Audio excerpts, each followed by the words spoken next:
É isso aí, meus amigos. Estamos aqui mais uma vez no Humaniza Podcast. Agradecer nosso patrocinador master, Barbearia Big King.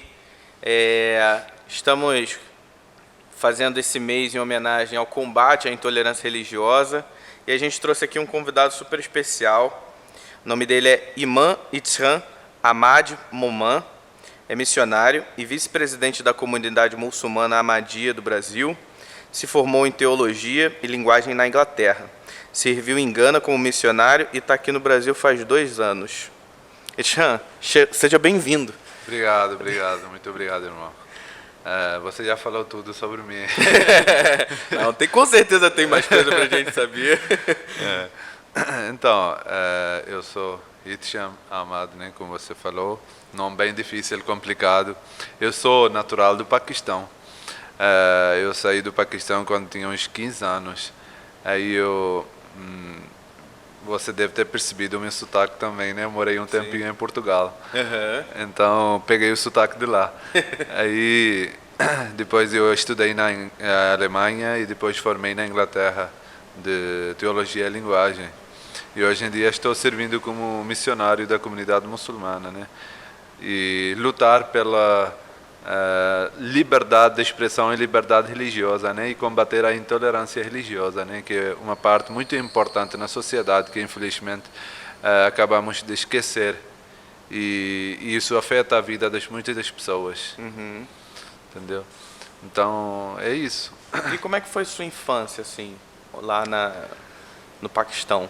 Então, no Paquistão as pessoas têm uma tendência que, por exemplo, vou lá fora e quando a gente conversa com alguém, perguntando onde você é, né? Porque o brasileiro, o povo, é muito curioso, entendeu? Uhum. Então, pergunta logo, né? De onde você é, né?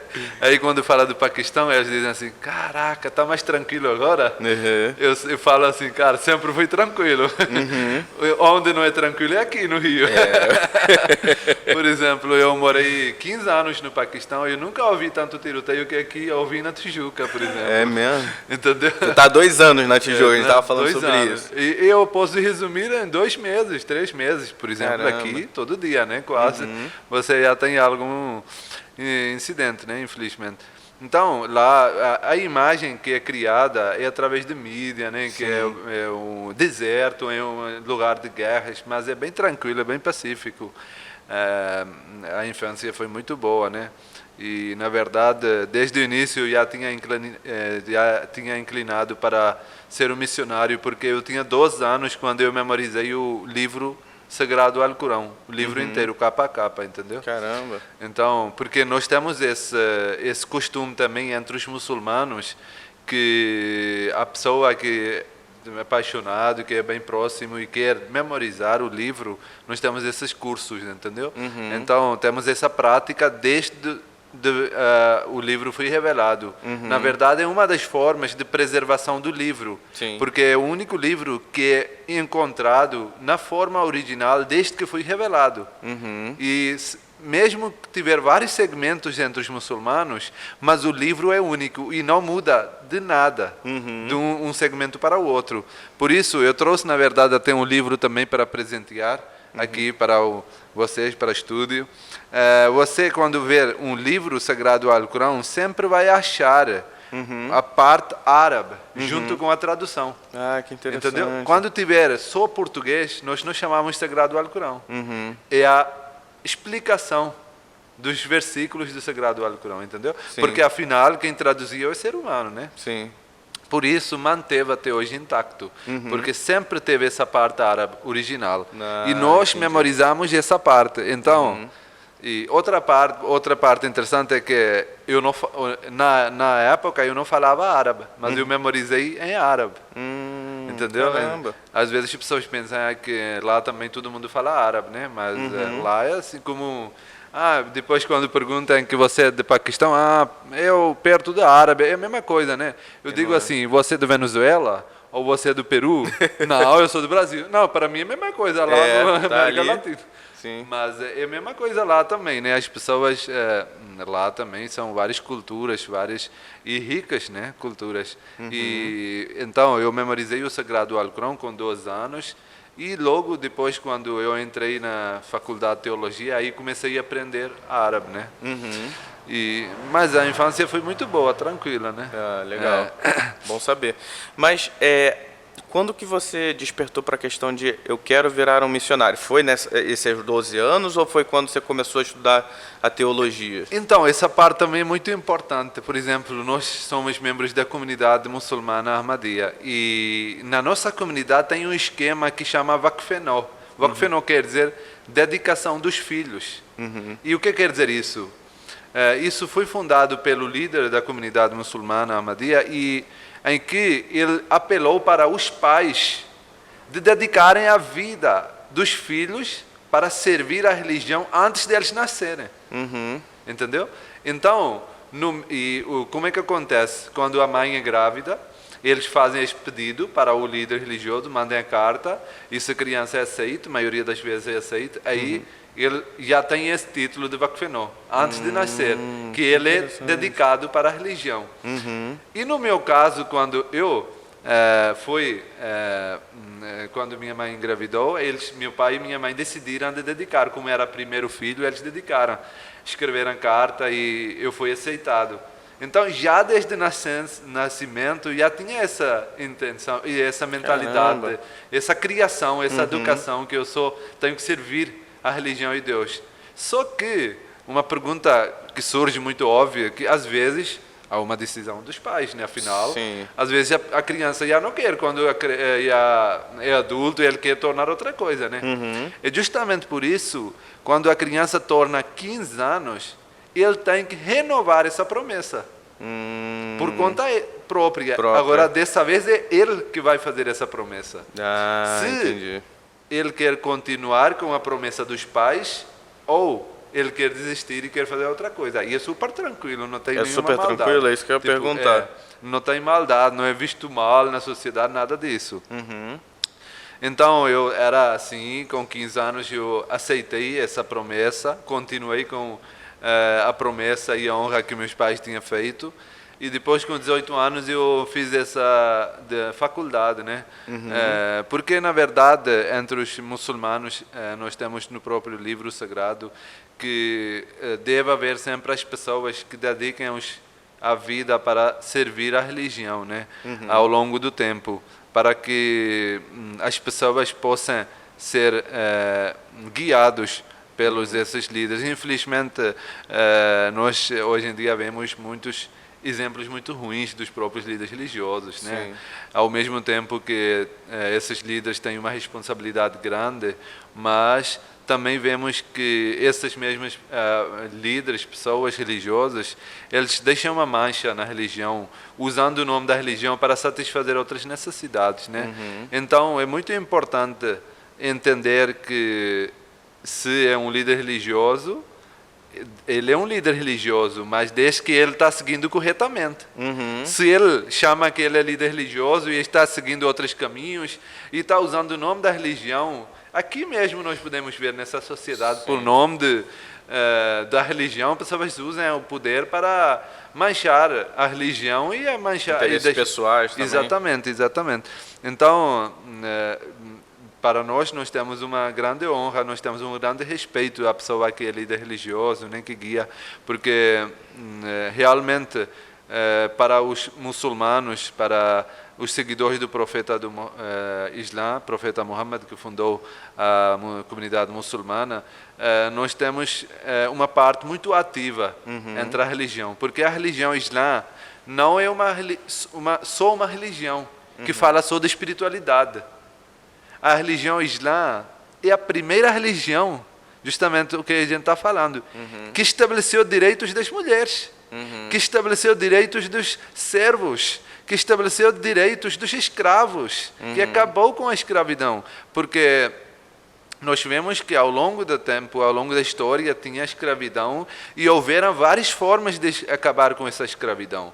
Mas, ao longo do tempo, nós vemos uma coisa que mesmo que a escravidão foi acabado, mas os escravos ainda eram vistos como um nível menor do que a outra sociedade. Então, o santo profeta não acabou com a escravidão, estabeleceu direitos, mas trouxe eles do mesmo nível do que outras pessoas, os chefes. É por isso nós vemos entre os comandantes do exército muçulmano os escravos liderando o exército. E os outros líderes espirituais estão seguindo esse escravo. É para acabar com essa desigualdade na sociedade, né? E é santo profeta do Islã que primeira vez trouxe esse direito fundamental para a mulher de estudar. Por exemplo, até o último século, a mulher não tinha direito de entrar na faculdade superior nos Estados Unidos. Mas o santo profeta, 14 séculos atrás, deu essa liberdade. Na verdade, ele falou que é dever de cada muçulmano e cada muçulmana de aprender a religião, de obter a educação. E também ele falou para os muçulmanos que deve aprender metade da religião da minha própria esposa, porque ela é professora para vocês. Então ele estabeleceu esses direitos fundamentais para as mulheres e justamente nós vemos que ao longo do tempo ele também estabeleceu em vários outros ramos da vida, por exemplo, como por exemplo, se tem guerras, quais são as regras de guerras, ele estabeleceu essas regras. Se tem na sociedade para manter unidas várias comunidades, porque quando tem uma sociedade, tem várias comunidades. Então, ele estabeleceu regras. Como vivendo na sociedade, você tem que manter essa harmonia, essa irmandade entre várias comunidades, entendeu? Então, a religião islã é uma religião que fala de tudo, de sociologia, de economia, de espiritualidade, de coisas financeiras, tudo em geral, entendeu? E por isso nós temos importância gigante para aprender. Por isso você vê que os muçulmanos fazem recitação todos os dias do livro para reavivar a fé e os ensinamentos que foram ensinados, né? Pelo Sagrado Alcorão. Então é isso, nós temos uma importância muito gigante entre os muçulmanos sobre a religião, né? Por isso você vê que, por exemplo, muitas das vezes, uma coisa que eu posso mencionar, as pessoas falam do véu, por exemplo. Por que você usa véu? Por que as mulheres usam véu? Eu falo uma coisa bem simples. O Islã não é a primeira religião que trouxe o véu. O cristianismo falou do véu. O judaísmo falou do véu. Você não vê irmãs freiras no cristianismo usando véu? Sim. Você viu alguma estátua de Maria, Santa Maria, ela sem véu? É verdade. Com os cabelos? Então, qual é a nossa culpa se a gente continuamos com o mandamento e os outros deixaram? Sim. Entendeu? Então, e do mesmo jeito, nós fazemos 5 orações diárias. A prática é bem... nós fazemos todos os dias, desde a manhã até a noite, essa prática das orações, né? Fazendo oração, reavivando, porque como o nosso corpo precisa de alimentação, acreditamos que nossa espiritualidade também precisa, né? Sim, para reavivar. Precisamos alimentar alguma coisa, que é oração, que é a palavra de Deus, que é lembrança de Deus, na verdade, né? Sim, não precisa de ficar de uma forma correta para lembrar de Deus. Você, fazendo o seu trabalho, pode lembrar de Deus. Qualquer hora você pode ficar. O importante é que Deus e o temor de Deus ficar no seu coração, né? Sim, com certeza. Eu fiquei curioso e eu queria te ouvir, até porque você estudou também essa parte. Você acredita que a Bíblia, qual o seu comentário assim, sobre a Bíblia? Você acha que é uma fé, expressa uma religiosidade que talvez tenha sofrido muitas alterações ao longo do tempo, assim, e isso talvez seja um pouco da causa, do motivo de se ter tantas interpretações, tantos grupos cristãos que pensam de forma diferente? Uma coisa que você tem que entender bem claro, que nós acreditamos que a religião islã não é uma nova religião. E nem foi enviado por uma pessoa diferente do que foi enviado a outras religiões. Um ser diferente. Deus Todo-Poderoso, ao longo da história, ao longo da vida do ser humano, ele enviou vários profetas. Sim. E ao longo e quando mandava profetas, ele enviava os livros também. O livro é a prática, a palavra de Deus, e os profetas seguem essa palavra para demonstrar para as pessoas a melhor prática, como deve ser praticado essa palavra. E nós acreditamos que o primeiro profeta foi Adão, e a partir daí começaram e houveram mais de 124 milhões de profetas. Uhum. Uns nós sabemos que foram mencionados na Bíblia, no Alcorão, e outros não foram mencionados. E só que ao longo do tempo, o Deus tem sabedoria. Não podia enviar para um povo que veio 5.000 anos atrás o mesmo ensinamento que ele vai enviar para hoje. Sim. A evolução ao longo da história, vivência, as coisas mudam por séculos. Então Deus não podia enviar, Deus tinha que enviar os ensinamentos por pouco a pouco. Como a gente nós admitimos a nossa criança para a escola. Sim. Eles não dão livros ou estudos de mestrado, Sim. ou de secundário, do ensino secundário. Começa de creche, primeiro ciclo, segundo ciclo, terceiro, e até o final, né? Do mesmo jeito, nós acreditamos que Deus também enviou, ao longo da história, conforme a capacidade do ser humano, ele enviou vários profetas com ensinamentos. Profeta Moisés, Abraão, Jacó, Israel, entendeu?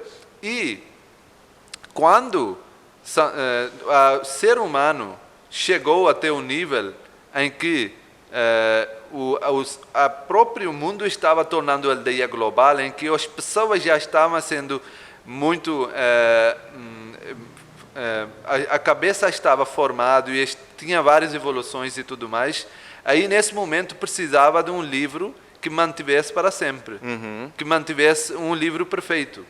Então, acreditamos que o livro sagrado Alcorão, que veio no final, que foi revelado para o sagrado Alcorão, é resumo de todos os ensinamentos que vieram anteriormente, incluindo a Bíblia, a Torá e todos os outros livros, e também traz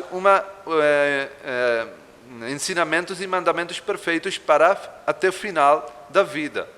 É por isso, justamente por isso, nós vemos que no caso do sagrado Alcorão, mesmo até hoje, depois de passar 14 séculos, segmentos tem vários entre os muçulmanos, mas o livro sempre manteve intacto. Agora, voltando para a sua pergunta, acreditamos que Jesus Cristo foi profeta, Sim. como outros profetas. Moisés também foi um profeta, eles também vieram para guiar o povo. Jesus Cristo, que paz de Deus esteja sobre ele, ele veio para guiar os judeus, para unir, para reformar, e ele trouxe a palavra. Só que acreditamos que a palavra era até um certo tempo. O seu trabalho era até um certo tempo. Entendeu? Por isso, quando deixou de ter validade, nós vemos que começaram a ter distorcimentos. E por isso, hoje em dia, só em português nós temos várias versões. Sim. Por exemplo, eu tenho muita, assim, falo com pessoas de várias outras religiões, né? Às vezes até encontro na rua e a pessoa vai começar a falar, né? Conversar. Eu gosto muito de compartilhar o conhecimento, né? E ganhar conhecimento, na verdade, né? Porque a gente é sempre estudiosa, a gente é sempre o aluno, né? Ganha esse conhecimento. Mas quando, por exemplo, eu falava para um tal segmento, pode ser um testemunho de Jeová, pode ser qualquer um, eles têm o catolicismo, ou entre o catolicismo também vários, ou mesmo protestantes. Cada segmento tem uma Bíblia. E quando eu tive a coincidência de falar com um específico segmento, só que com as provas de uma Bíblia que era de um outro segmento, eles já não aceitavam. Eles diziam que, por exemplo, se o livro é de protestantes, o catolicismo já não aceita, eles querem a versão deles. Para o povo, para uma pessoa normal, como é que eu vou decidir qual é a versão correta entre a Bíblia, entendeu? É por isso nós, por exemplo, nós acreditamos como muçulmanos que Jesus Cristo foi verdadeiro. E a Bíblia é um livro sagrado. Só que, como eu falei, ela tinha o seu objetivo, e ela fez o seu objetivo, e depois Deus não protegeu, Deus deixou, porque ela deixou ter validade. Então, Deus é todo poderoso. Você acha que se Deus quisesse manter intacto, ele não poderia? Claro que ele poderia. Só que como ela deixou ter validade, segundo os nossos ensinamentos, então aí houveram distorcimentos e pessoas começaram a alterar e tiveram vários alterações entre vários segmentos, né? Por isso nós acreditamos que o livro em si é sagrado, só que houve a mistura que hoje em dia nós não podemos confiar qual é o versículo que é original e qual que foi adicionado. Sim. Entendeu? É a mesma coisa que eu tiver 2 pratos aqui, uma comida eu sei que todos os ingredientes aqui são de validade, eu posso comer na boa, mas outros eu sei que alguns deixaram de validade, são expirados, agora não sei qual é ingrediente. Então, eu prefiro ficar com aquele prato que eu sei que tudo tem validade e eu posso comer na boa, não pode estragar a minha saúde, do que duvidar daquilo, entendeu? Sim. Do mesmo jeito, nós acreditamos que o livro em si é por Deus, foi enviado para profeta, só que ao longo do tempo, como deixou de ter validade, como outras religiões, então Deus enviou um outro livro. Deus não abandonou os seres humanos. Como é que Deus poderia abandonar só depois de Jesus Cristo, sendo que até Jesus Cristo, cada século tem profetas? Entendeu? Cada década tem um profeta. A Bíblia fala dos vários profetas. Sim. Qual é o objetivo dos profetas? Os profetas são médicos espirituais. Eles vêm aqui para curar as pessoas. Entendeu? Para colocar no caminho correto. Você está distorcido. Você tem que manter aqui firme nesse caminho. Sim. Agora você me fala, hoje em dia a necessidade não é mais do que nunca de ter um profeta para guiar. As pessoas não só esqueceram da religião, as pessoas esqueceram da humanidade. As pessoas nem sabem o que é ser humano. O básico, fundamental, esqueça a religião. Eu sempre falo que o bom religioso é aquele que é bom ser humano. Se você não é bom ser humano, você nunca pode ser bom religioso. Entendeu? Então, a religião e os ensinamentos fundamentais. No Alcorão, Deus fala para amar Deus Todo-Poderoso e amar o próximo. A Bíblia fala o contrário? Fala o mesmo. Amar Deus e amar o próximo, não fazer maldade. Entendeu? Aí, eu acredito, eu falo para as pessoas que se a pessoa, hoje em dia, começar a seguir corretamente sua própria religião, nem precisa mudar a religião. É verdade. Entendeu? Porque o problema normalmente vem na forma como as pessoas interpretam. Exatamente. E acabam levando aquilo ali. E é justamente por isso houveram esses segmentos, por causa da explicação. Por isso nós acreditamos que precisa dessa guia espiritual, esse profeta. É por isso nós acreditamos, segundo a Bíblia, nós acreditamos que o profeta Muhammad é o verdadeiro profeta, que veio depois de Jesus para continuar. Porque a humanidade não pode ser abandonada. Deus criou a humanidade. De repente ele não vai abandonar, pronto, a partir de agora já não quero mais. Entendeu? Então, nós acreditamos que o santo profeta veio como profeta, como outros profetas, né? Isso também é uma parte muito importante, né? Porque para nós, mesmo que nós acreditamos que Jesus Cristo é honrado, é verdadeiro e é profeta, mas temos a explicação diferente, né? Nós não acreditamos que ele é o Filho de Deus físico. Nós acreditamos que ele é o Filho de Deus espiritualmente. Entendeu? Ele era amado de Deus, por isso foi chamado Filho de Deus, né? Como foi falado na Bíblia também, que bem-aventurados aqueles que fazem boas obras, que são chamados filhos de Deus. Entendeu? E o Jesus foi falado Filho de Deus porque ele fazia boas coisas, virtudes, né? E quando ele falava que eu sou palavra de Deus, eu sou caminho e a luz de Deus, justamente todos os profetas são palavras de Deus, porque eles falam só o que é ordenado para eles. Entendeu? Então eles caminham, eles mostram o caminho para as pessoas, o caminho de verdade, o caminho que leva para Deus, né? E acreditamos que também os muçulmanos, que o Jesus Cristo veio salvar através dos ensinamentos, como ele mesmo falou, que cada um tem que carregar o seu sua cruz, entendeu? Então, nós acreditamos que se alguém pecou, ele tem que pagar, entendeu? Ninguém tem que morrer por ninguém. A própria Bíblia fala que o filho não vai ser morto, não vai ser pago por pai, nem parentes vão pagar por filho. Então, e outra coisa também, se nós, por exemplo, acreditarmos que Jesus Cristo veio para salvar os pecados, os pecadores e acabar com os pecados, nós vemos que o pecado continua. continua com muita mais força e vontade, entendeu? Sim. Então, e como é que o pecado pode acabar? É com a força, vontade de si mesmo. Sim. Acabar com si mesmo, né? Com aquele ego, com aquele eu, né? E Se aí transformar. você, exatamente, com seus próprios impulsos, entendeu? Acabar com seus próprios impulsos. E todos os profetas ensinaram isso, né? Então, os ensinamentos fundamentais são iguais entre todas as religiões, só que Deus reformou.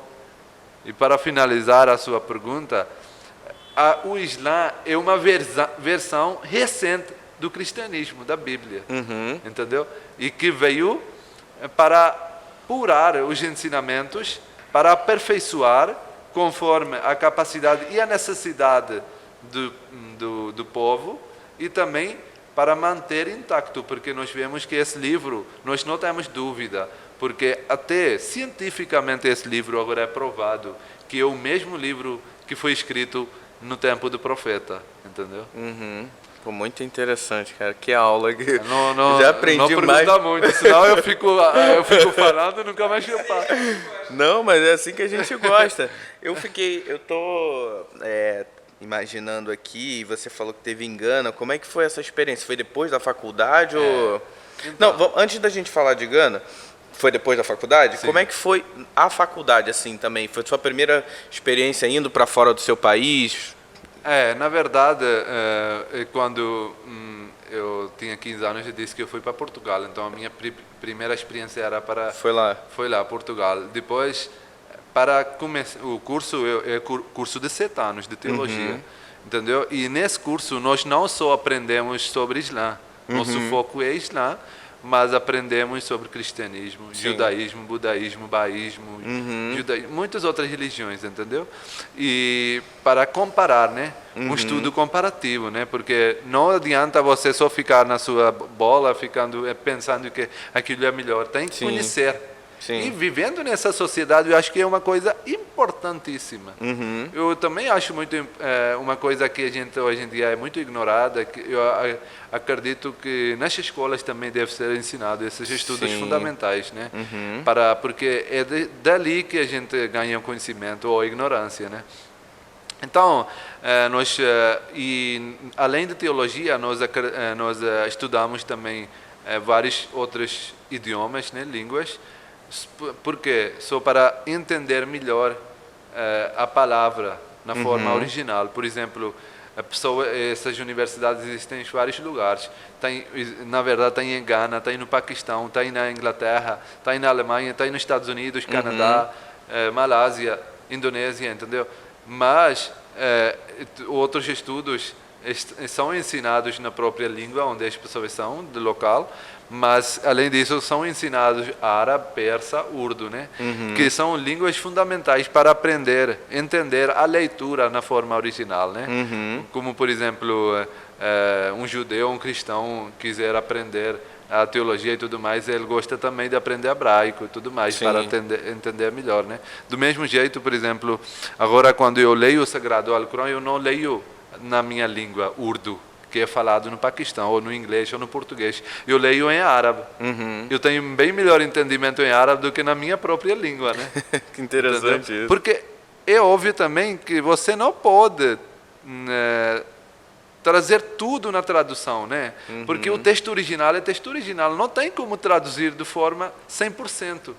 Sempre tem aquilo porque outra coisa também é que é feito pela pessoa, então a pessoa faz conforme o seu entendimento. Exato. Então é sempre bom ler na forma original, né, para você entender melhor. E é por isso o próprio curso chama Teologia e Linguagem, que nós, além de aprender teologia, além de aprender várias línguas, então eu fiquei 7 anos na universidade e a gente fica lá, a gente mora lá, entendeu? Então ficamos lá e depois eu formei em 2018, né? E depois eu fui para Gana. E essa parte muito interessante, as pessoas que são formadas na Inglaterra, eles são criados lá na Europa, Ocidente, tudo mais chique, vida chique, né? Só que a vida para um missionário tendência é de ser dura, né? Não é assim de luxos. Então, para eles terem baterem logo com a realidade, eles são enviados para um país assim, em desenvolvimento. Por exemplo, em África, todos os meus colegas foram em vários países da África. Eu fui para Gana. E Gana também é um país muito desenvolvido, só que no lugar onde eu fui enviado, era um lugar que nem tinha água de torneira. E foi do propósito, para eu entender como é que é outra vida, como é que é outra face de moeda, né? Sim. Então eu fiquei lá mais de um mês, né? Para ficar lá, nós temos da comunidade, então eu fui bem recebido, eu servi como líder religioso lá, né? Só que ao mesmo tempo ganhar a experiência, né? Sim, porque realmente é uma experiência diferente, é uma experiência que realmente não tem valor, né? E justamente nós podemos falar muito, eu sei, eu vi muita coisa na televisão, mas viver no momento é outra coisa, né? E então eu fui lá na Gana, fiquei lá e depois fui também para a Espanha, fui para o Paquistão também, fiquei lá mais de um mês para também ganhar a experiência. Mas, como podemos dizer, a locação permanente foi para o Brasil mesmo. Então, eu vim em 2020, logo no meio da pandemia, quando todo mundo estava fechado, né? Então, vim aqui, mas graças a Deus a experiência está indo muito bom. Me corrija se eu estiver errado. A Malala é do Paquistão. Isso, Malala é do Paquistão.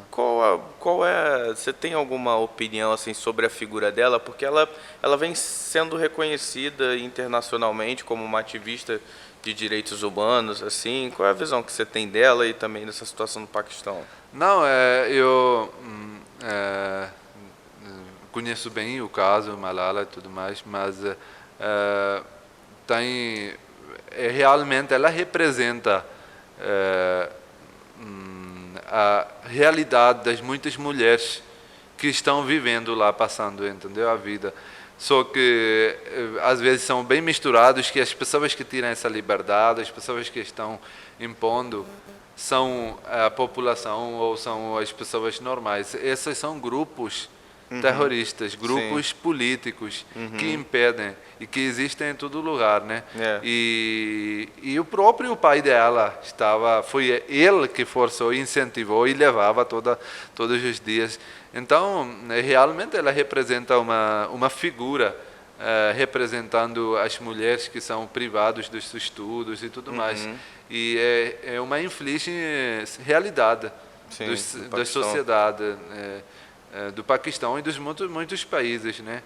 E é por isso justamente precisamos de espalhar mais o conhecimento, precisamos de combater essa ignorância com o conhecimento, né? Sim. Porque essa batalha só pode ser vencida com o conhecimento. Sim.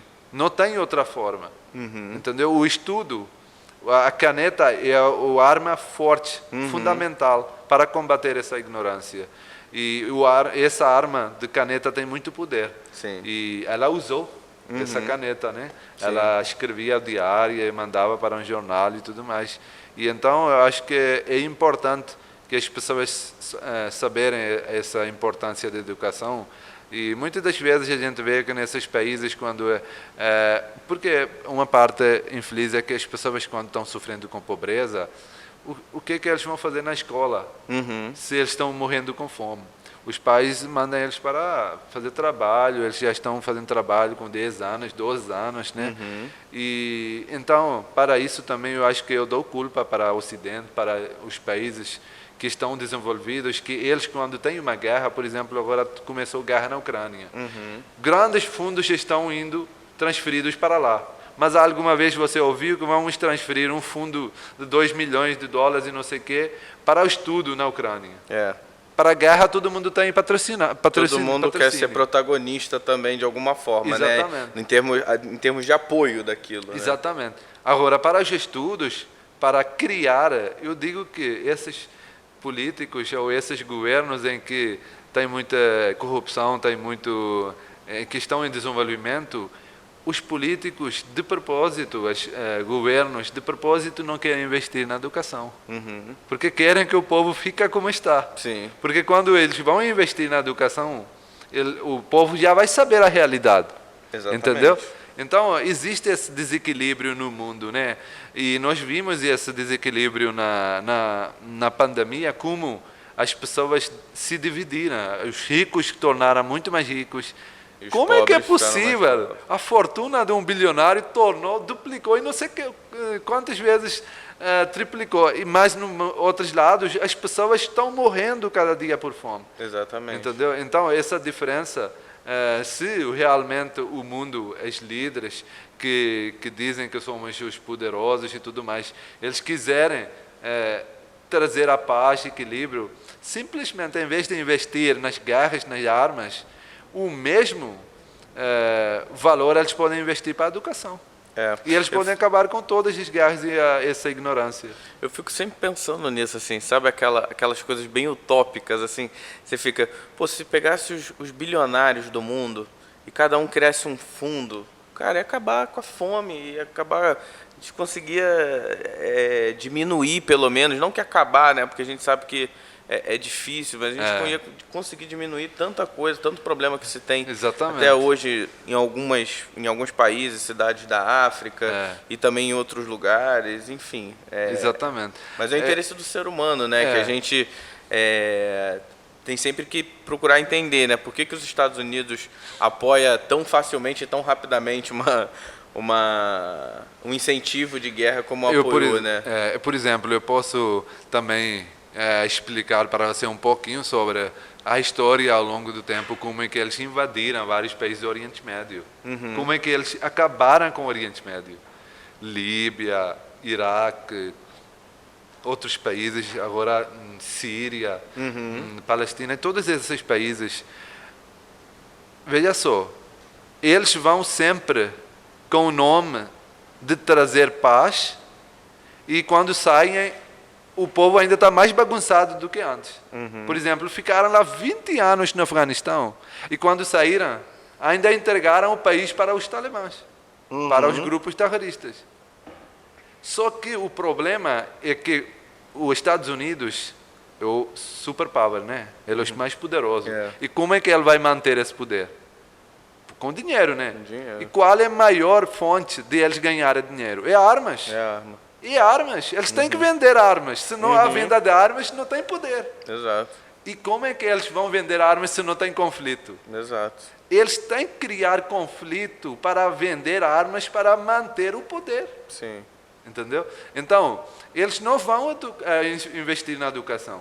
Mas para a guerra, sempre tem troops indo para lá. Exatamente. Pessoas, exército, tudo indo lá, do ONU, dos outros. E a mesma coisa aconteceu agora também na Ucrânia também. Eles estão, em vez de acabar com esse conflito, acabar com isso e tudo mais, estão patrocinando com guerras e tudo mais. E isso não vai lado nenhum. Porque hoje, antigamente, as guerras eram combatidas com armas e tudo mais, né? Mas hoje em dia é só bomba atômica. É bomba atômica. Um vai lançar daqui, outro vai lançar daqui. É guerra cibernética, enfim, são muitas coisas. Exatamente. Né? Então, hoje em dia, a gente tem, e assim, justamente por isso, a educação e conhecimento torna ainda mais valioso, né? Porque precisa investir na educação, precisa investir na informação para que o povo não mantém na ignorância, né? Sim. E para que a gente, quando nós temos conhecimento, nós podemos acabar com essas desigualdades, com essas diferenças. Nós nem precisamos ir muito longe. Aqui no Brasil, aqui no Rio, nós vemos duas realidades diferentes. Por um lado, as pessoas muito ricas, por outro lado, as pessoas vivendo na rua. O Brasil voltou para o mapa da fome na pandemia, né? Foi uma situação que já vinha se agravando e aí a pandemia fez estourar ainda mais. Exatamente. Enquanto a população voltava para a situação de insegurança alimentar, né, que algumas pessoas não sabem, que é você não saber se vai fazer todas as refeições do dia. Exatamente. Enquanto pessoas entravam nessa situação, outras ficavam cada vez mais milionárias, bilionárias, Exatamente. pessoas entrando em lista para comprar jatinho, comprar, enfim, jet ski. Então, assim, contrapontos e contrassensos assim, completamente diferentes, né? E realmente é uma coisa que o Islã, desde o início, sempre tentou acabar com essa desigualdade, com essa diferença dos elites, né? Dos ricos, dos pobres e tudo mais. E justamente por isso, por exemplo, você falou de quentinhos, você falou de refeições. Uma coisa nós podemos falar que nós somos muito sensibilizados com as pessoas que sofrem de fome. Outra coisa é uma obrigação, escuta, para um muçulmano, durante um mês inteiro, de fazer o jejum. Desde a manhã, de nascer o sol até o pôr do sol. E olha que isso é um dos pilares do Islã, que é uma obrigação para qualquer muçulmano, exceto doente, ou grávida, ou a pessoa que não pode, ou a criança, né? Mas para a pessoa que pode fazer esse jejum desde da manhã até a noite, sem comer, sem beber. Para quê? Para entender a pessoa que está sofrendo lá fora. Esse é um dos objetivos disso? Exatamente. Pô, que interessante. Para sensibilizar através da própria experiência. Porque falando você pode falar, eu sinto muito e tudo mais. Agora, passar da mesma situação é corajoso, entendeu? Pô, então, a gente faz isso por 30 dias, todo ano. E é uma obrigação que nós fazemos. Passamos e, ao mesmo tempo, a refeição que a gente iria fazer, a gente faz a mesma refeição para a doação. A gente doa a mesma refeição. Sim. Então, a gente passa daquela situação e aquele que está passando naturalmente, a gente alimenta. Porque, afinal, quem está passando, por exemplo, se eu estou fazendo esse jejum, no final eu sei que ao pôr do sol já tenho comida, mesa cheia de comida. Mas a pessoa lá fora, que está passando naturalmente por causa disso, por causa da situação, condições dele, ele nem sabe quando é que vai ter a próxima refeição. Sim. Entendeu? Verdade. Então, por exemplo, nós temos 5 pilares do Islã. E 2 pilares estão voltados para as pessoas. Não tem nada a ver com Deus, nada a ver com espiritualidade.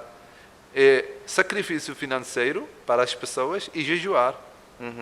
Entendeu? Tem objetivos espirituais, mas o fundamental e o primário é ter a sensibilização de mostrar que nós também somos dentro de vocês, nós também estamos passando dessa situação. Nós sentimos, né? Exatamente. Com própria experiência. Sim. Não é uma coisa de palavra que eu falei e pronto. E assim a pessoa, você acha que a pessoa que ficou com fome o dia inteiro, ele não vai trazer uma mudança espiritual? É óbvio que ele vai, no final do dia, vai pensar, cara, eu fiquei lá sem fome, sem comer. Para quê? Vai pensar no objetivo e vai tentar melhorar um pouquinho. E justamente por isso o Santo Profeta disse que no jejum, se alguém brigar com você ou xingar com você, você não deve responder. Simplesmente fala que eu estou de jejum. Então, isso também é uma forma de você melhorar, você tentar acabar com a situação que pode trazer conflitos, guerras entre vocês. E, em vez disso, trazer irmandade, fazer mais doação, trazer mais carinho com as pessoas, né? Porque eu acredito que nós não podemos essa parte, mesmo sendo qualquer religião, afinal, nós vivemos na sociedade. Então, a sociedade tem direitos. E nós não podemos fugir desses direitos e deveres. Sendo na sociedade, no islamismo, tem direitos dos escravos, tem direitos dos chefes, servos, direitos das crianças, dos parentes. E tentamos seguir e dar esses direitos, porque é um jogo de dar e pegar, né? Sim, nós não podemos esperar que alguém dê os nossos deveres, enquanto nós não estamos dando os nossos deveres, entendeu? Sim, verdade. Então, temos que dar os direitos para ser recebido também. Se nós não vamos respeitar, ninguém vai nos respeitar. É verdade. E a parte do sacrifício financeiro que você comentou? Então, essa parte também é importante, às vezes é pensado que é dízimo. Entendeu? Isso. Só que, por exemplo, no islamismo não tem... se tem os pilares fundamentais, ao mesmo tempo tem flexibilidade também. No caso do jejum, eu falei, se a pessoa está doente, faz no outro dia quando não está doente. A mulher grávida faz no outro dia quando não tiver. Ou, por exemplo, um senhor idoso que nunca sabe que não vai fazer mais, ele tem que fazer caridade, ao igual a uma refeição. Entendi. Entendeu? Porque ele não conseguiu fazer o jejum, mas em vez disso ele vai fazer caridade. Em sacrifício financeiro, em primeiro lugar, é feito por pessoas que têm acumulado o dinheiro por um ano inteiro sem mexer. A pessoa juntou 20 mil reais E depois de 6 meses, ele teve que precisou e ele tirou, gastou e depois de novo juntou. Aí começou a contar de novo um ano. Mas a pessoa que tem dinheiro na conta, milhões e milhões de dólares e reais, e não mexeu durante um ano, aí nesse caso ele tem que pagar uma porcentagem correta dessa grana, desse dinheiro, para os pobres. Por quê? É justamente por isso que a gente estava falando, para acabar com a desigualdade. Entendi. Entendeu? Porque o dinheiro em si, se a pessoa vai manter acumulando, ela vai ficar juntando. E o que vai acontecer? O círculo do dinheiro vai parar. Sim. E o dinheiro é para circular. Entendeu? Se não vai circular, então vai ter isso que está acontecendo hoje. Tem bancos que estão cheios de milhões de dólares e, por outro lado, as pessoas estão morrendo de fome. Por quê? Porque o dinheiro não está circulando. Sim. Entendeu? E Islã força as pessoas. Então, força também as pessoas que têm poder. Por exemplo, a pessoa que já é pobre, não é cobrado um dízimo. Na verdade, ele é dado essa doação. Entendeu? Mas a pessoa que tem juntado dinheiro ao longo do ano, ele é obrigado a pagar para um irmão pobre. Entendeu?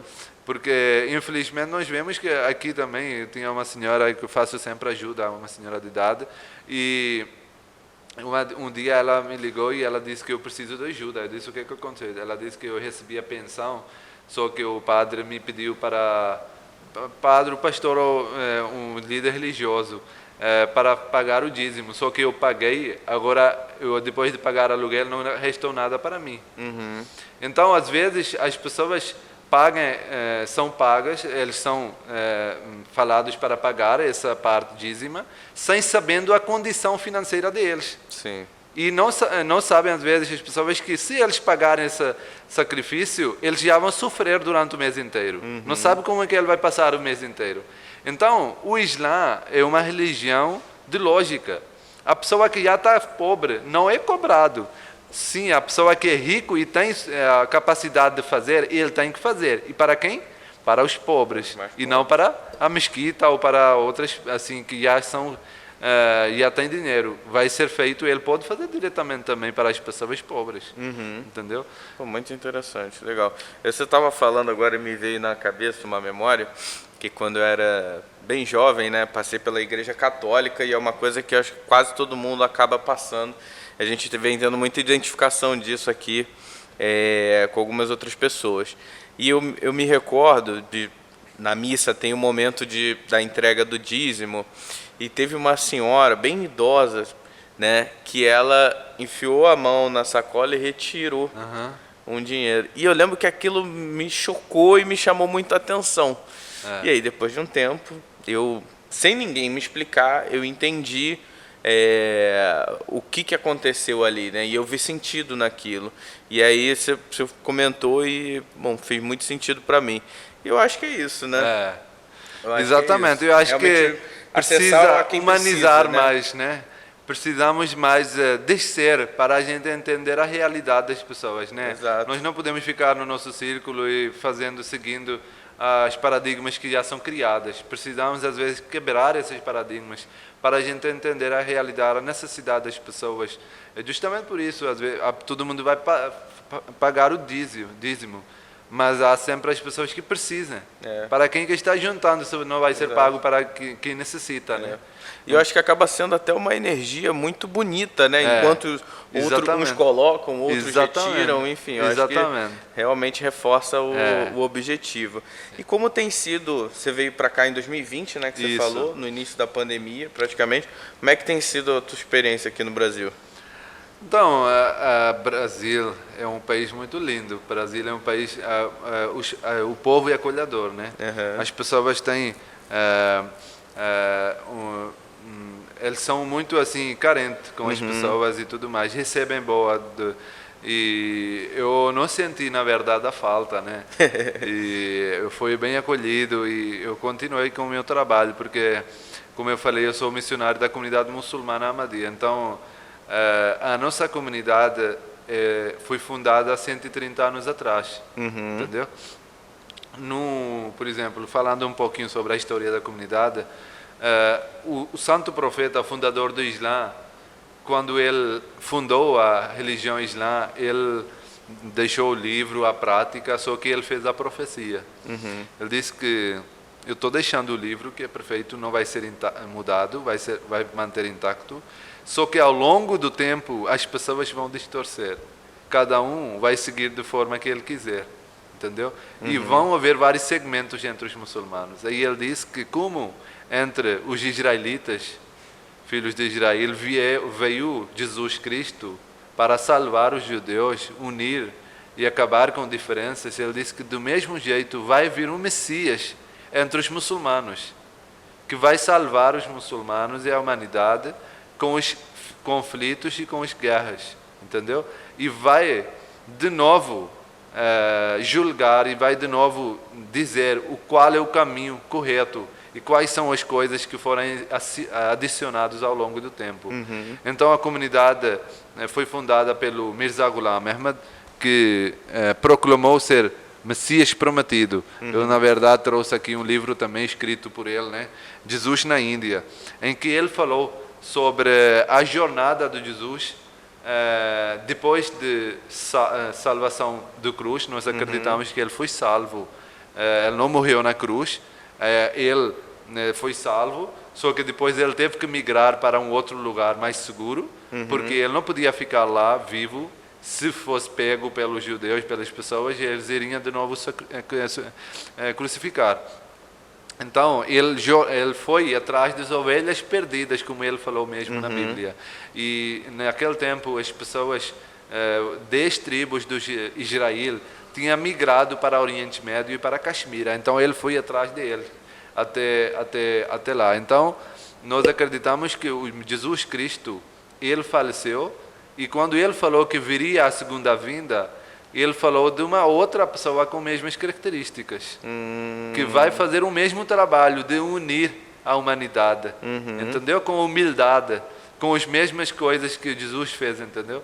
Então, conforme essas todas as profecias e a profecia do profeta Muhammad, ele proclamou ser Messias prometido e fundou a comunidade muçulmana Ahmadiyya, e ele disse que a única solução de acabar com os conflitos é ter um guiado pelo Deus. Porque eu posso dizer uma coisa, você pode interpretar de outra forma. Mas, por exemplo, quando você está falando alguma coisa sobre um livro de biologia e os 2 alunos têm conflito, eles vão aonde? Vão para biólogo, para professor, para perguntar qual é a explicação correta. Do mesmo jeito, quando eu e você tem uma discórdia com a palavra de Deus, a gente tem que voltar para Deus, para que Ele nos possa dizer, guiar. E esses profetas e essas pessoas guiadas sempre fazem esse trabalho de acabar com os conflitos e trazer um novo caminho, um caminho que na verdade é o antigo, só que foi escondido pelas práticas das pessoas. As pessoas não querem seguir daquele caminho que foi feito, que foi mostrado pelos profetas, e eles fazem o seu próprio caminho. Então o Messias prometido fundou a comunidade, e ele disse que depois do meu falecimento não vai acabar a comunidade e não vai acabar a liderança espiritual. Na verdade, ele disse que vai começar o sistema dos sucessores. Então hoje em dia nós temos o 5º sucessor da comunidade muçulmana Ahmadiyya, que dirige a comunidade.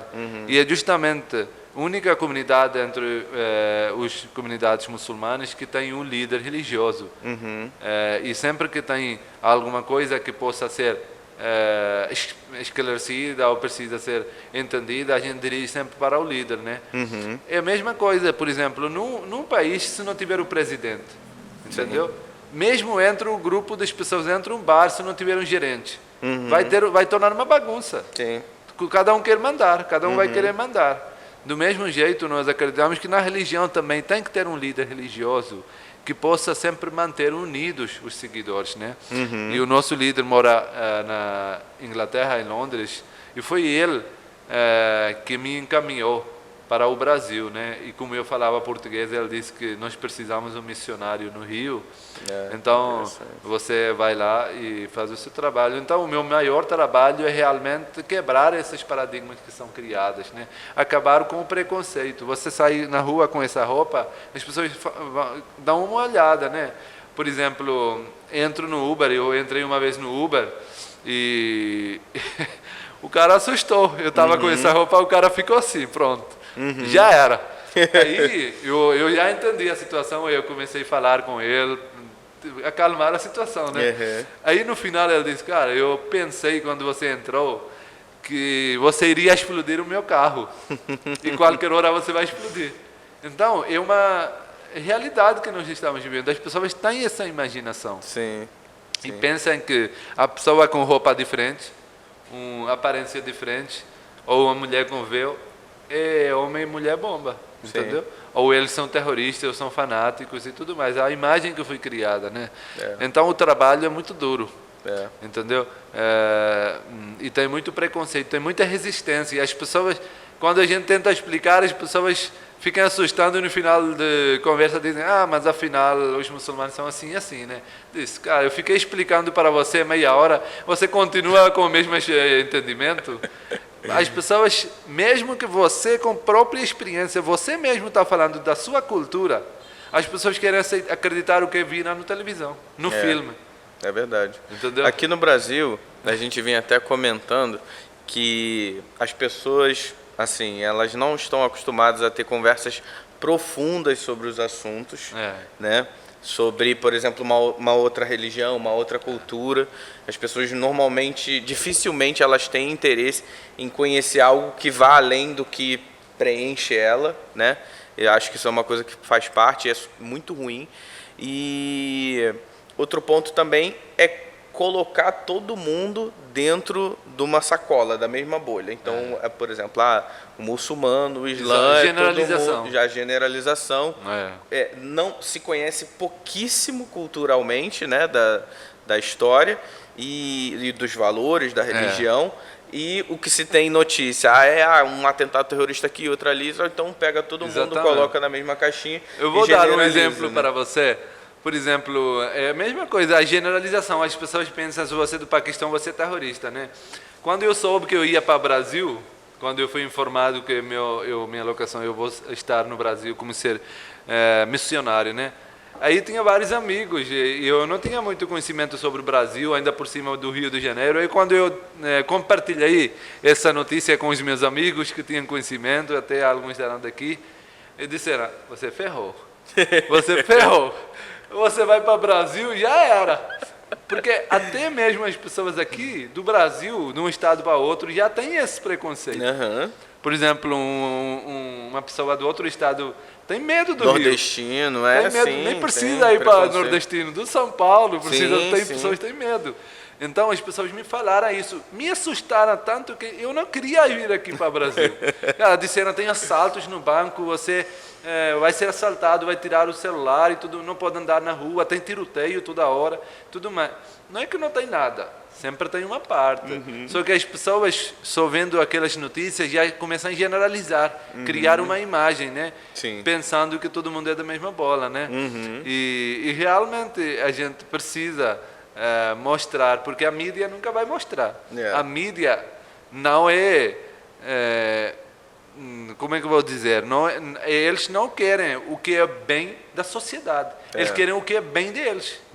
E o que é bem deles é dinheiro. Como é que eles ganham mais pessoas? Sensacionalismo. Exatamente. Então, eles têm que criar situações incidentes para ganhar popularidade. Entendeu? Eu brinco dizendo que o mal tem programa de TV. A violência, a perseguição, isso tudo tem programas televisivos voltados só para isso. Você não vê um programa de televisão para falar dos imigrantes, para falar das coisas boas que estão sendo feitas. Quantas vezes você vê algum programa falando sobre várias religiões? Do islamismo, no Globo, nos outros televisão, falando, entendeu? Agora outros, tem várias outras séries até, ou tem várias, por exemplo, uma vez... uma pessoa me entrou em contato e falou que eu queria entrar na religião muçulmana. Aí eu perguntei para a pessoa, era uma senhora, que você estudou, você tem que estudar. Ela disse, sim, eu já fiz muita pesquisa. Disse, como é que você fez a pesquisa? E estudou, tem que ler o Alcorão, o livro sagrado, tem que ler ditos do profeta, né? Para aprofundar mais na religião, na espiritualidade. Ela disse, não, eu já fiz muita pesquisa. Eu disse, como é que você fez a pesquisa? Ela disse, eu já assisti o clone inteiro. Na verdade, isso era para final. Era pro final, isso que eu ia falar, era uma boa história pro final. Pronto, eu perdi. Não tem mais, não. Tá bom, já antecipou, não tem problema não. Você depois de colocar no final. Aí eu disse, caraca, já era, né? Você o clone, ela falou isso. Ela assistiu o clone inteiro, então já quero ser muçulmana. Eu disse, se você assistindo o clone quer ser muçulmana, eu desisto. Não quero, entendeu? Caraca, Não então, consigo te ajudar, não. Então, as pessoas realmente têm essa generalização. Como você falou, não tem como aprofundar no assunto, ver como é que é as coisas, como é que é a realidade, qual é a filosofia, né? E deixa eu te fazer uma pergunta também que eu acho que é importante. Eu não sei se você teve essa impressão, né, já que você está aqui, e a gente acabou se conhecendo e trocando contato num desses eventos interreligiosos que vem acontecendo aqui pelo Rio. Você conheceu pessoas de outras religiões, Sim. né? E pessoas de outras religiões que também sofrem preconceito, mesmo sendo aqui no Brasil, Isso. né? Como é que você enxerga que a melhor forma para se combater essa intolerância religiosa? Por que eu estou te fazendo essa pergunta?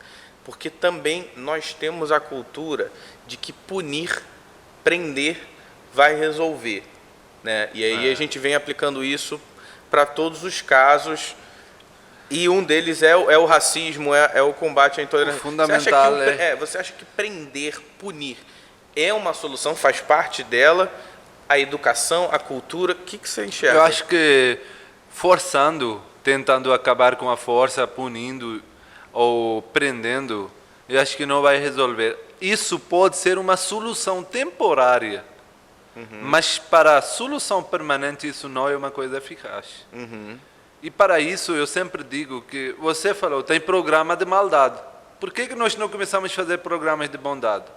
Por que nós não vamos mostrar toda a semana coisas boas de cada religião que sofrem preconceito? Sim. Só fazendo isso você vai ver que vai ter uma diferença. Por que você tem biologia, tem ciências, tem matemática, tem geologia, tem tudo, matéria, e que às vezes você nem precisa depois? Mas o que você precisa durante toda a sua vida na sociedade, com a própria experiência, que é a religião, não é falado nas escolas, nas universidades. É verdade. São feitas palestras de várias educações, de tudo, todas as coisas que eu posso dizer. Mas da religião, infelizmente, nós não vemos a foco. Entendeu? Isso é visto como uma coisa antiga, uma coisa do século anterior e tudo mais. Entendeu? Hoje em dia é uma moda diferente e tudo mais. Mas eu acho que isso, até hoje, faz parte e continua fazendo parte. Nunca vai desaparecer. Então precisamos muito investir, precisamos pensar amplamente. Como é que nós podemos... Porque a gente está lidando com a mentalidade da sociedade. Então, para acabar com isso, precisamos de pensar amplamente. Precisamos de investir nas escolas. Precisamos de trazer igualdade entre os empregos. Precisamos de acabar com esse racismo. O racismo também é fundamental. Por exemplo, o maior preconceito que sofre aqui é de matriz africanos. Sim. Todos os dias nós vemos uma notícia que um E terreiro templo que é invadido, foi invadido, queimado, exatamente, tudo destruído. Como é que, gente? A gente está vivendo no século XXI. Hoje em dia a solução é palavra, através de conversa. A força não tem solução. A força pode acabar até um certo tempo, mas na verdade, depois de certo tempo, essa doença pode começar e recomeçar com mais força. Por isso, eu vejo que a gente tem que, e como eu falei no início também, a maior arma que nós podemos usar é a educação, através de falar, através de dar conhecimento. Falar onde tiver oportunidade, entendeu? E os poderosos, tanto políticos quanto líderes religiosos, precisam falar isso. Sim. Eu preciso falar no meu círculo, eu preciso falar na minha mesquita. Essa igualdade, essa esses preconceitos que estão sendo sofridos pelos vários povos. E o outro líder religioso tem que falar nele, porque líderes, tanto religiosos, políticos, eles têm poder. As pessoas escutam. Sim. Então precisamos de usar esse poder para estabelecer e construir uma sociedade pacífica e bela. Entendeu? Limpa das várias indiferenças, diferenças e desigualdades, entendeu? Sim. Então, eu acho que é mais importante a gente fazer, por exemplo, incluir na matéria, por exemplo, das escolas. Das escolas, né? Esses ensinamentos, conhecimentos. É muito curioso, que é engraçado, na verdade, que quando eu faço, às vezes eu faço panfletagem. E as pessoas... quando eu estou fazendo panfletagem, eu falo que é sobre a religião islâmica, é uma informação. Muitas das vezes as pessoas assim resistem, dizem: ah, não, eu sou cristão, eu sou tal religião, eu não aceito. Diz: mas eu não estou dizendo para você converter, só estou dando uma informação. Cultura. Você não liga a televisão e não vê notícias de todo mundo? E a mesma informação, só que com base fundamental, original, que a própria pessoa está relatando para você. Só que as pessoas não querem aceitar isso, mas na mídia eles podem escutar o dia inteiro as coisas que não têm nada a ver. Sim. Entendeu? É verdade. Então, realmente precisamos dar esse conhecimento para as pessoas, para que as pessoas abram a mente e tentem entender, tentem sair da bola para entender outras pessoas também. Sim, com certeza. Cara, muito bom. A gente está se encaminhando para o final já. E eu queria te ouvir se tem alguém que te inspira. Assim, sabe, uma pessoa ou um líder, né, que você possa também compartilhar. Eu sei que você já compartilhou muitos valores da sua religião, mas tem alguém, alguma figura física, assim, que de repente... Cara, ou não, também, pessoalmente, porque também para ter orgulho, para ser inspirado, também tem que fazer muita pesquisa, tem que ter muito conhecimento sobre a pessoa. Eu gosto muito de ler livros e tudo mais, e só que sobre a pessoa que eu li mais na minha vida, sobre a pessoa que eu apaixonei mais e fui inspirado, e não fui eu, tem um livro que é escrito por um escritor que é ocidentalista, e ele escreveu um livro 100 melhores pessoas da humanidade, que é o Eckhart, o escritor, e ele escreveu no seu livro, e ele colocou também no primeiro lugar essa pessoa, que é o fundador da comunidade muçulmana, que é o profeta Muhammad, que paz de Deus esteja sobre ele. Porque ele não só era um líder religioso, mas era um líder secular também. E ele teve que lidar com as responsabilidades de várias figuras ao longo da vida. Ele não só foi agredido, ele não teve que ficar fugindo do próprio povo, enquanto ele também foi o rei do próprio povo. Ele também sofreu por descrentes por todos os povos e não tinha nenhum seguidor, mas também na vida dele ele teve maioria. Ele não só foi filho, mas também foi pai e foi marido. Então, ao longo da vida, e é justamente para ele também, o Hart também, ele justificando no seu livro, porque e ele colocou Jesus Cristo no segundo lugar. E ele disse que muitas pessoas me perguntam que você é ocidentalista e colocando Jesus no segundo lugar. Ele disse que não tem por que eu não colocar o profeta Muhammad no primeiro lugar, porque o Jesus Cristo nós vemos que sobre os incidentes a vida que nós conhecemos até 33 anos de idade, e ele não foi casado, ele não teve uma vida ativa social como pai, como filho ou como irmãos. E também, ele também não foi um líder secular. E também ele falou que muitas das crenças e muitas das coisas que existem hoje em dia no cristianismo, a maioria deles não são pregados pelo Jesus Cristo, mas são pregados pelo São Paulo, que era o apóstolo dele. Sim. Entendeu? Então, ele disse que a figura mais importante que afetou o mundo e a sociedade e sem qualquer dúvida é o profeta Muhammad, que afetou tanto religiosamente quanto secularmente o mundo e mostrou o exemplo, entendeu? E se você ler a biografia dele, você vai ver como é que ele estabeleceu regras em cada ramo da vida, entendeu? Para trazer uma sociedade mais pacífica, uma sociedade mais justa e trazendo as comunidades mais próximas um ao outro. Muito interessante, muito bom, cara. Obrigado, cara, pelo teu tempo, pela tua disponibilidade. Sem problema, A gente ainda quer saber se tem alguma história aí para contar, alguma história engraçada. Você já contou essa do clone, que é muito boa. Tem outro também, não sei se vocês vão achar engraçado ou não. Eu estava conversando uma vez com um cara em Portugal, e o cara assim ficou. Você imagina, eu estava na rua, estava fazendo panfletagem e fiquei falando meia hora com ele sobre islamismo. E o cara era parafuso solto. Só que ele estava ouvindo, estava conversando, eu também queria conversar, eu conversei, eu falei sobre espiritualidade, falei sobre a religião, falei sobre crenças muçulmanas, né? Falei sobre paraíso, sobre inferno e tudo mais, né? Aí eu disse que realmente tem que ter um objetivo na vida. E o objetivo da vida é reconhecer o Criador e tudo mais, nem fazer boas coisas e abandonar as maldades e tudo mais, essas coisas que a gente faz na vida, entendeu? E o cara ficou ouvindo 30 minutos do meu discurso e no final eu disse, cara, você falou muito bom, mas eu não quero ir para o paraíso. Eu disse, como assim? Ele disse que não, eu não vou para o paraíso. Eu disse, como assim você não quer ir para o paraíso? O paraíso não é um lugar bom? Ele disse, cara, é um lugar bom, é um lugar que vai ter muitas bênçãos, vai ter muitas recompensas. Mas o problema é que além de eu ferrar a minha vida nesse mundo para fazer coisas boas, para ter o paraíso, eu vou estar sozinho, porque todo mundo, todos os meus companheiros vão estar no inferno.